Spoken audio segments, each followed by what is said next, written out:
आश्विन मास के कृष्ण पक्ष की पितृ एकादशी इंदिरा एकादशी तिथि का आरंभ 9 अक्टूबर 2023 सोमवार को दोपहर 12:37 से हो जाएगा, जो कि 10 अक्टूबर 2023 मंगलवार को दोपहर 3:09 पर एकादशी तिथि समाप्त हो जाएगी। सूर्योदय व्यापिनी द्वादशी युक्त जो शुद्ध हरिवासर एकादशी रहेगी। इसी दिन सभी भक्तजनों एवं माताओं बहनों को एकादशी का व्रत करना है तथा इस एकादशी व्रत का पारणा 11 अक्टूबर 2023 सुबह 6:38 से लेकर के 8:38 के बीच में आपको कर लेना चाहिए। और एकादशी का श्राद्ध एक दिन पहले संपन्न होगा, क्योंकि श्राद्ध का समय मध्याह्न काल एवं अपराह्न काल माना जाता है। इसीलिए मध्याह्न व्यापिनी जो एकादशी रहेगी वह 9 अक्टूबर 2023 सोमवार के दिन रहेगी। भक्तजनों, माताओं, बहनों, सादर जय श्री कृष्ण। हमारे YouTube चैनल में आप सभी का बहुत बहुत स्वागत है। मैं हूँ आपके साथ आचार्य नीलेश शर्मा। सबसे पहले आपको और आपके पूरे परिवार को इंदिरा एकादशी की बहुत बहुत शुभकामनाएं एवं बधाइयाँ। भगवान श्री लक्ष्मी नारायण जी का भरपूर आशीर्वाद आप सभी के जीवन पर निरंतर बना रहे। आप सभी सुखी रहे, स्वस्थ रहे, व्यस्त रहे और मस्त रहे, निरंतर उन्नति तथा प्रगति को प्राप्त करते रहे। आज हम आपको पितृपक्ष की, श्राद्ध पक्ष की जो इंदिरा एकादशी है, जिसे पितृ एकादशी के नाम से भी जाना जाता है, इस एकादशी के संबंध में महत्वपूर्ण जानकारी देने जा रहे हैं। एकादशी व्रत आपको कब से प्रारंभ करना है तथा इस व्रत का पारणा आपको कब करना चाहिए, और इस बार पितृपक्ष की एकादशी में क्या विशेष संयोग निर्मित हो रहे हैं तथा एकादशी में कौन कौन से महत्वपूर्ण नियमों का पालन आपको करना चाहिए। तो पितृ एकादशी, इंदिरा एकादशी की संपूर्ण जानकारी इस वीडियो के माध्यम से हम आपको प्रदान करने जा रहे हैं। आप सभी से अनुरोध है कि इस ज्ञानवर्धक वीडियो को अंत तक देखिए और देखने के बाद अधिक से अधिक लोगों को शेयर भी करिएगा। विष्णु एकादशी गीता तुलसी विप्रधे नमः असारे दुर्ग संसारे षटपदी मुक्तिदायिनी, अर्थात भगवान श्री हरि विष्णु जी का पूजन करना, एकादशी का व्रत रखना, गीता जी का पाठ करना, तुलसी जी का पूजन तथा दर्शन करना, ब्राह्मण देवताओं की सेवा करना, उनको दान करना, उनको भोजन करवाना, गौ माता की रक्षा तथा सेवा करना, यह 6 कार्य इस कठिन संसार सागर को पार करने हेतु मुक्तिदायक बताए गए हैं। पूरे वर्ष में 24 एकादशी आती है, लेकिन जिस वर्ष अधिक मास या पुरुषोत्तम मास आता है उस साल इनकी संख्या 2 अधिक हो जाती है,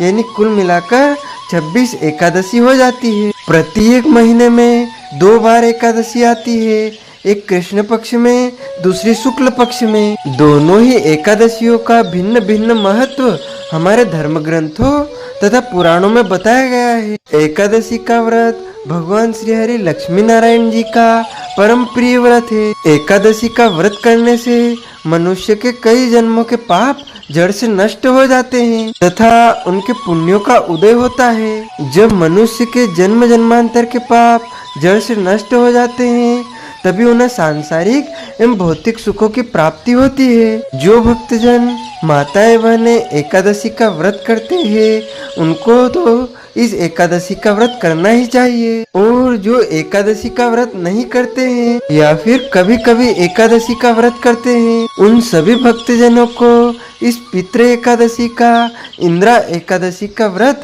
अवश्य करना चाहिए, क्योंकि पितृपक्ष में जो एकादशी आती है वह हमारे पूर्वजों को मोक्ष देने वाली एकादशी है। पितरों का उद्धार करने वाली एकादशी इसे बताया गया है। इंदिरा एकादशी या पितृ एकादशी का व्रत करने से हमारे जितने भी पूर्वज नरक आदि सजाओं को भोग रहे हैं या फिर किसी कारणवश उनका मोक्ष नहीं हो पाया है, या फिर हमारे घर परिवार में पितृदोष है, तो हमारे पूर्वजों का उद्धार हो जाएगा, हमारे पितरों को मुक्ति प्राप्त हो जाएगी और वह नरकलोक से देवलोक की यात्रा पर प्रस्थान कर जाएंगे। क्योंकि एकादशी का जो व्रत है वह कई जन्मों के पापों को नष्ट करने वाला व्रत है। और जब हम किसी परिजन के नाम से उनके निमित्त एकादशी का व्रत करते हैं या सर्व पितरों के नाम से एकादशी का व्रत करते हैं तो एकादशी का पुण्य उनको प्राप्त होता है और उनको मुक्ति प्राप्त हो जाती है। और हमारे घर परिवार में यदि किसी प्रकार का कोई पितृ दोष है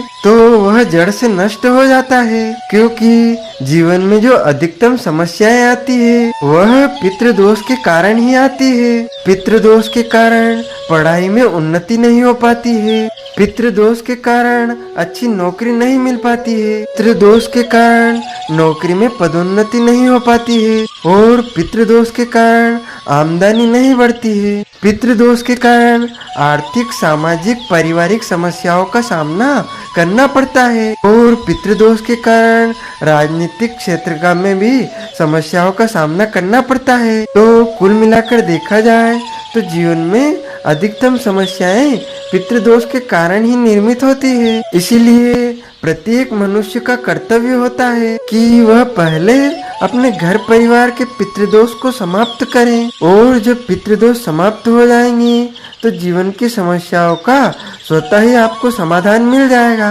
आप किसी भी धर्म को मानते हैं, किसी भी पंथ को मानते हैं या किसी भी समुदाय से आते हैं, किसी भी जाति से आते हैं, आप सभी को अपने पितृ के मोक्ष के लिए निरंतर उपाय जरूर करना चाहिए। क्योंकि मनुष्य का सबसे पहला कर्तव्य होता है कि अपने पूर्वजों की मुक्ति के लिए, अपने पितरों के उद्धार के लिए उपाय करें। और पितृपक्ष के जो 16 दिन होते हैं उनमें पितृलोक के द्वार खुलते हैं और पितृलोक से हमारे सभी मृतक परिजन जो पितृलोक में निवास करते हैं वह वायु रूप में पृथ्वी पर आते हैं और वायु रूप में आकर के अपने पूर्वजों के, अपने घर के आसपास वायु रूप में भ्रमण करते हैं। और जब उनके परिजन उनके निमित्त श्राद्ध करेंगे, तर्पण करेंगे, पिंड दान करेंगे तो इससे उनको परम शांति प्राप्त होगी, तृप्ति मिलेगी। और जब उनको तृप्ति मिलेगी तभी उन्हें मोक्ष की प्राप्ति होगी। इसीलिए पितृ एकादशी, इंद्रा एकादशी के दिन सभी को अपने पूर्वजों की मुक्ति के लिए, पितरों के उद्धार के लिए, अपने पूर्वजों को शांति देने के लिए एकादशी का व्रत विधि विधान से करना चाहिए। साथ ही यदि आप अपने पितरों के निमित्त इस दिन पिंडदान करना चाहते हैं तो एक सर्वोत्तम पिंडदान आप करके अपने सभी जाने अनजाने मृतक परिजनों को, पितरों को, माता पिता को या अन्य कोई सदस्य आपका परिवार का मृत्यु लोक को जा चुका है, मृत्यु को प्राप्त हो चुका है, उनकी आत्मा को शांति मिलेगी।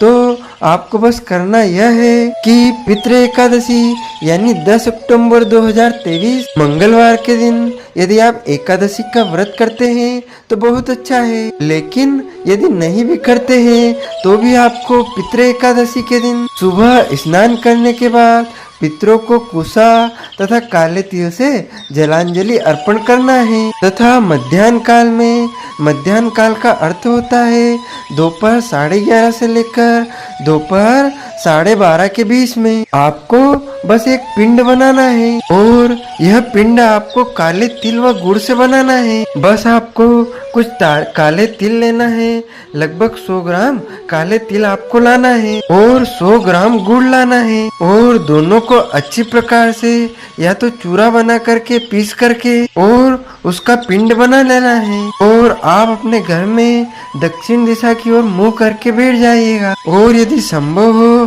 तो अपने पितरों का एक चौकी के ऊपर सफेद के कपड़े के ऊपर उनका चित्र स्थापित कर दीजिएगा, उनके सामने धूप दीप लगा दीजिएगा। फल का भोग इस दिन आपको अपने पितरों पूर्वजों को लगाना है, क्योंकि एकादशी के दिन अन्न का भोग नहीं लगाया जाता है, चावल का भोग नहीं लगाया जाता है। इसलिए इस दिन आप उनको फल का भोग लगाएं, धूप व दीप उनको दिखाना है और पहले जलांजलि यानी कुशा से उनको जल पहले अर्पण करना है। उसके बाद हाथ की अंजलि में यानी जैसे हम संकल्प लेते हैं उसी प्रकार हाथ के मध्य भाग में थोड़ा जल रखें और जल रखने के बाद आपने जो काले तिल और गुड़ से पिंड बनाया हुआ है उस पिंड को हाथ में रखकर आपको 3 बार बोलना है, ओम विष्णुवे नमः, ओम विष्णुवे नमः, ओम विष्णुवे नमः।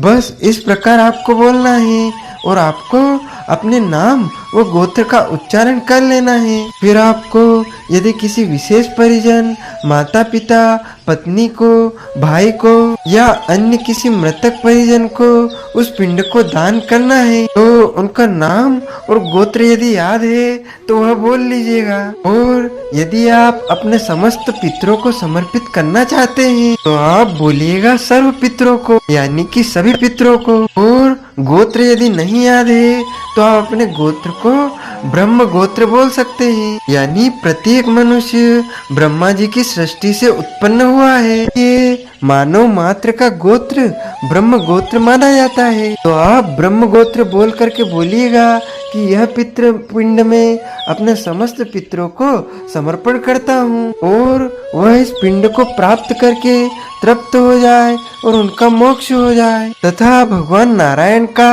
सानिध्य उन्हें प्राप्त हो। इस प्रकार आप पिंड हाथ में ले करके और अंगूठे के माध्यम से पटिये के ऊपर, चौकी के ऊपर, पत्ते के ऊपर आपको समर्पण कर देना है और हाथ जोड़ करके अपने समस्त पितरों से प्रार्थना कर लीजिएगा कि हे पितृ देवताओं, आज पितृ एकादशी के दिन मैंने आपके लिए यह पिंड दान किया है। आप इसको ग्रहण करके तृप्त हो जाइएगा तथा हमारे सारे परिवार को आशीर्वाद प्रदान कीजिएगा। इस प्रकार यदि आप पितृ एकादशी, इंदिरा एकादशी के दिन तिल व गुड़ का पिंड दान कर देते हैं तो आप निश्चित मानिएगा आपके समस्त पितरों को परम तृप्ति प्राप्त होगी, उन्हें शांति मिलेगी। और जब उन्हें तृप्ति मिलेगी, शांति मिलेगी और भगवान विष्णु जी की कृपा जब उनके ऊपर होगी तो वह भगवान नारायण के परम धाम वैकुंठ लोक को प्राप्त करेंगे, स्वर्ग लोक को प्राप्त करेंगे,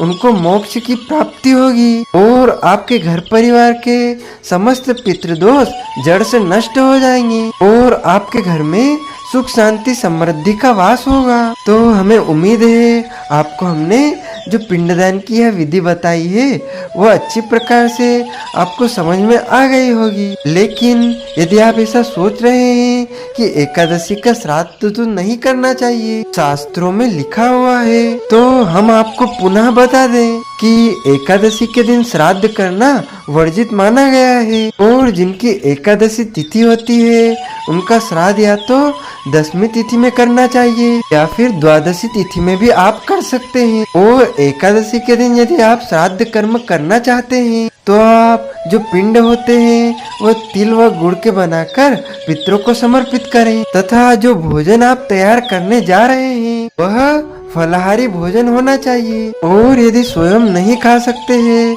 कोई ब्राह्मण नहीं खा सकता है तो उस दिन श्राद्ध की संपूर्ण सामग्री गौ माता को, गाय को खिला देना चाहिए। और यदि संभव हो तो अपने घर किसी ब्राह्मण को बुलाकर उनको फलाहार की सामग्री दान भी कर सकते हैं या फलाहार के निमित्त आपको उनको कुछ धनराशि भी प्रदान कर सकते हैं। इस प्रकार यदि आप करेंगे तो आपका एकादशी का श्राद्ध भी संपन्न हो जाएगा और इसका कोई दोष भी नहीं लगेगा। जो भक्तजन माताएं बहनें एकादशी का व्रत करते हैं उन्हें 10वीं से लेकर द्वादशी तक कुछ महत्वपूर्ण नियमों का पालन अनिवार्य रूप से करना ही चाहिए। 10वीं तिथि के दिन एक समय शुद्ध एवं सात्विक भोजन करें। इस दिन चावल, शहद, मसूर की दाल, कटहल की सब्जी, मांस, मदिरा इत्यादि का उपयोग नहीं करना चाहिए। 10वीं के दिन पराय अन्न अर्थात दूसरे के घर का भोजन करना वर्जित माना जाता है और यदि किसी कारणवश करना पड़े तो आप इसके निमित्त कुछ नगद राशि प्रदान करेंगे तो आपका इसका प्रायश्चित हो जाएगा। 10वीं तिथि के दिन ब्रह्मचर्य व्रत का पालन करना चाहिए और एकादशी के दिन सुबह जल्दी उठे, ब्रह्म मुहूर्त में सुबह 4 बजे से लेकर 6 बजे के बीच में सुबह उठ करके सबसे पहले स्नान करें। स्नान के बाद धुले हुए साफ स्वच्छ कपड़े आपको पहनना चाहिए और मस्तक पर तिलक लगाना चाहिए। देवो भूत्वा देवम यजेत। जब हम भगवान की भक्ति करते हैं, पूजा करते हैं, अर्चना करते हैं, तो हमको मस्तक पर तिलक लगा करके ही प्रभु की भक्ति, व्रत व आराधना करना चाहिए। और सबसे पहले आपको अपने घर के देवी देवताओं की पूजा करने के बाद एकादशी व्रत संकल्प धारण करना चाहिए। पितृ एकादशी, इंदिरा एकादशी व्रत संकल्प धारण करने के लिए आप अपने पूजा घर में पूजा के स्थान पर या पूर्व दिशा की तरफ मुंह करके एक आसन पर बैठ जाइएगा। उषा के आसन पर या कंबल के आसन पर आप बैठ जाइएगा। शुद्ध घी का एक दीपक प्रज्वलित कर लीजिए और अपने सामने पूजा की थाली में जौ, तिल, तुलसी जी का पत्ता, पीला पुष्प, एक सुपारी, कुछ पैसे। याद रखें, पूजा में आपको चावल का उपयोग नहीं करना है। चावल की जगह जौ अथवा तिल का उपयोग आपको करना है। यह सामग्री आप रख लीजिएगा और हाथ की मुद्रा को आपको सामने करना है और हाथ में सबसे पहले जल रखें। उसमें आपको तुलसी जी का एक पत्ता रखना है तथा उसमें आपको एक सुपारी रखना है, पीला पुष्प रखना है व कुछ पैसे रखने हैं। और आप बोलिएगा ओम विष्णुवे नमः, ओम विष्णुवे नमः, ओम विष्णुवे नमः। तिथिर्विष्णुस्तथा वारो नक्षत्रं विष्णुरेव च, योगश्च करणं चैव सर्वं विष्णुमयं जगत्। ओम विष्णुर्विष्णुर्विष्णु। ओम अद्य ब्राह्मणोरि द्वितीय परार्धे श्री श्वेताहार कल्पे वेवस्वन्वन्तरे अष्टविंशतमे कलयुगे कले प्रथम चरणे जम्बूद्वीपे भारतखंडे भारतवर्षे आर्यवर्तांतर्गत देशे मध्य प्रदेश नामना राज्ये देवास क्षेत्रे। आप जिस नगर में, शहर में रहते हैं उसका नाम आपको यहाँ पर उच्चारण करना है। संवत 2080 मासा नाम मासे पुण्य पवित्र मासे अश्विन मासे ही सुबह ही कृष्ण पक्षे ही अध्यायः एकादश्यां पुण्यतिथियोः भूम वासरांगतयामः अश्लेषान् दिवस नक्षत्रे ही कर्क राशि स्थिते श्री चंद्रे ही कन्या राशि स्थिते श्री सूर्ये ही मेष राशि स्थिते श्री गुरुः शेषेषु ग्रहेषु यथा यथम राशि स्थान स्थितेषु एवं ग्रह गुण विशेषण विशिष्टायाम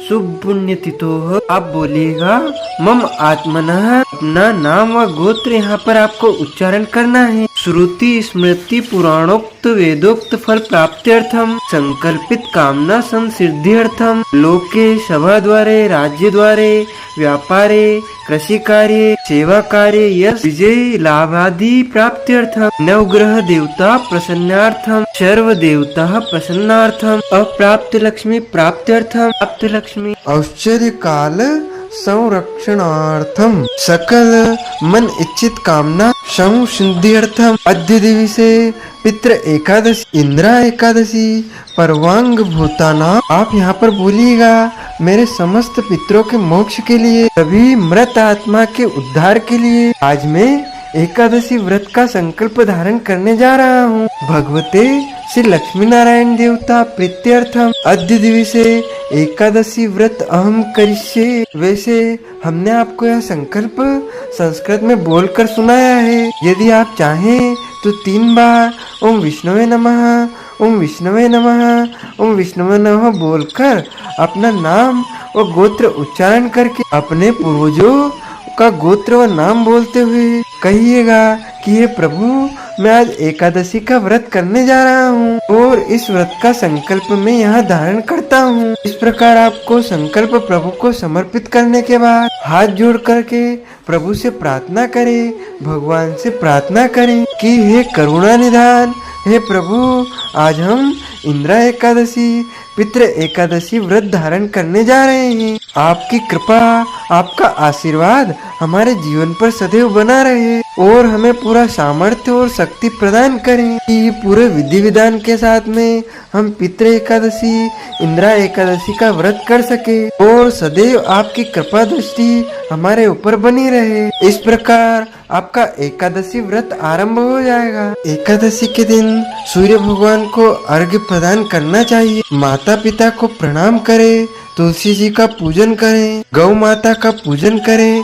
एकादशी के दिन किसी को भी अन्न नहीं खाना चाहिए, केवल और केवल फलाहारी करना चाहिए। सर्वोत्तम फलाहार गाय का दूध तथा गाय के दूध से बनी वस्तुएं तथा समस्त प्रकार के फल होते हैं। एकादशी के दिन झूठ ना बोले, क्रोध ना करें, लड़ाई झगड़ा एवं वाद विवाद बिल्कुल भी ना करें। एकादशी के दिन में सोना नहीं चाहिए, ब्रह्मचर्य का पालन करना है। दाढ़ी, कटिंग एवं शेविंग भी इस दिन नहीं करवाना चाहिए। किसी भी प्राणी का, किसी भी मनुष्य का आपको इस दिन अपमान अथवा अनादर नहीं करना चाहिए। ईश्वर अंश जीव अविनाशी, प्रत्येक प्राणी में, प्रत्येक जीव में ईश्वर का वास माना गया है। एकादशी के दिन वैसे तो तुलसी पत्र तोड़ना वर्जित माना जाता है, लेकिन प्रभु की सेवा के लिए, भगवान की पूजा के लिए आप तुलसी जी से हाथ जोड़कर आज्ञा लेकर तुलसी पत्र तोड़ सकते हैं। इसका कोई दोष नहीं है, लेकिन संभव हो तो एक दिन पहले ही आपको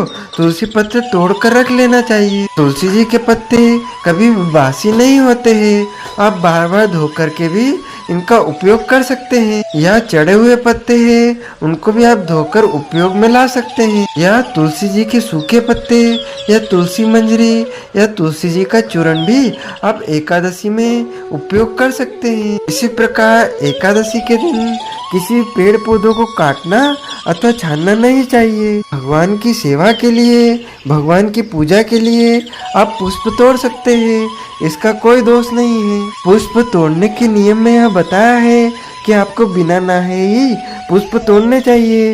वो तुलसी स्नान करने के बाद तोड़ना चाहिए, क्योंकि माता तुलसी साक्षात वृंदा लक्ष्मी का स्वरूप है और इनको बिना नहाए बासी स्पर्श नहीं करना चाहिए। और सभी पुष्पों को बिना नहाए इसलिए तोड़ा जाता है ताकि हम किसी प्रकार से उनका उपभोग या उनकी सुगंध को ग्रहण ना कर सके। वह केवल प्रभु की सेवा के लिए, प्रभु की आराधना के लिए ही उपयोग में रहे। जो भक्तजन माताएं बहने पितृ एकादशी, इंदिरा एकादशी का व्रत करेंगे, वैसे तो सभी अपने घर में बाल गोपाल जी की, शालिग्राम जी की, लड्डू गोपाल जी की, लक्ष्मी नारायण जी की पूजा अर्चना करते हैं, लेकिन एकादशी के दिन विशेष रूप से एक चौकी या पटिये के ऊपर पीला कपड़ा बिछाएं, उसके ऊपर भगवान लक्ष्मी नारायण, लड्डू गोपाल या शालिग्राम या बाल गोपाल जी के श्री विग्रह या चित्र की स्थापना करें और उनके सीधे हाथ की तरफ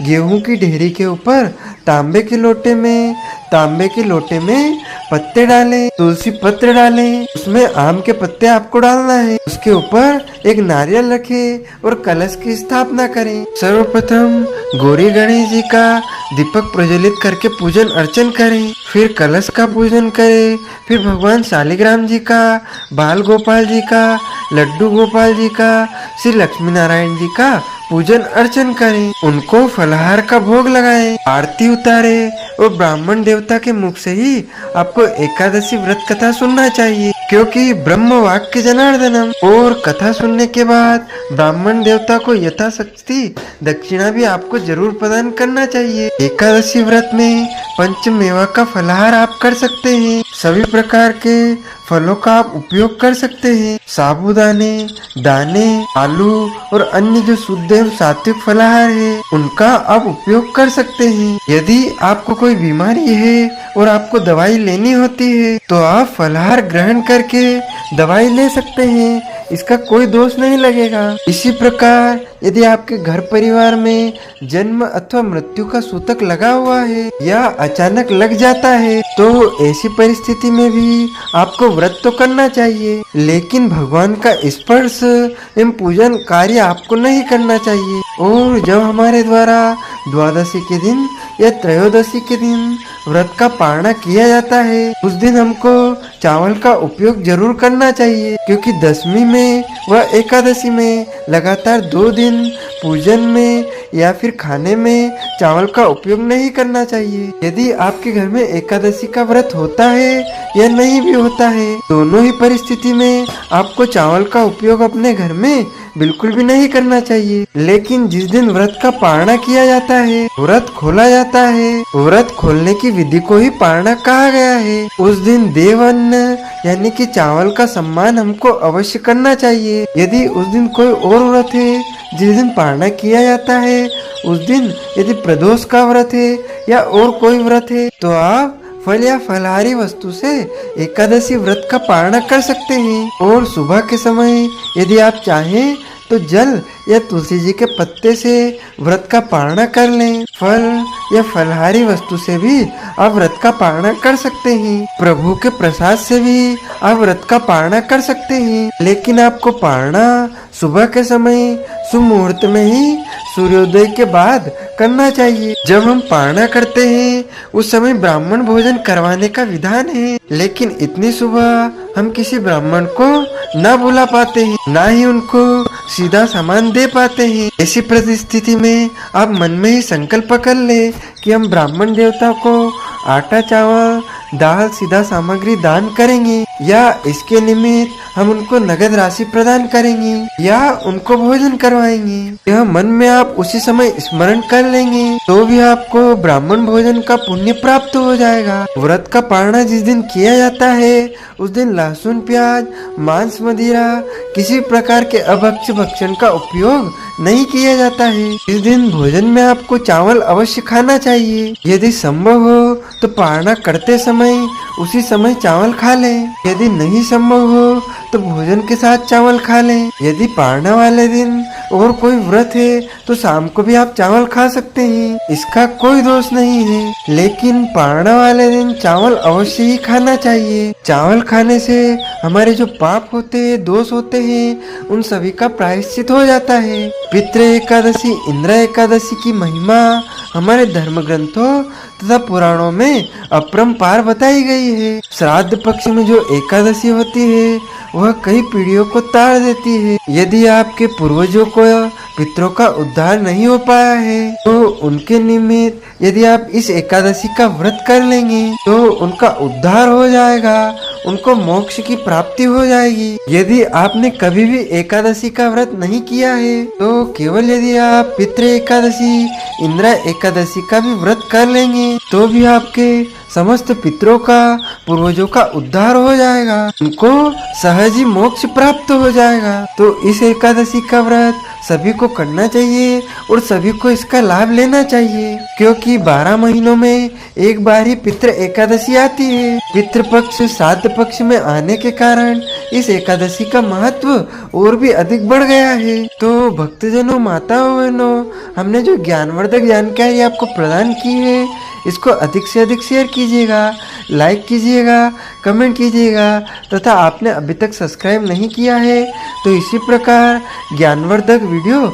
सबसे पहले प्राप्त करने के लिए अभी और इसी समय सब्सक्राइब अवश्य कर लीजिएगा। आपको और आपके पूरे परिवार को सादर जय श्री कृष्ण, सादर धन्यवाद।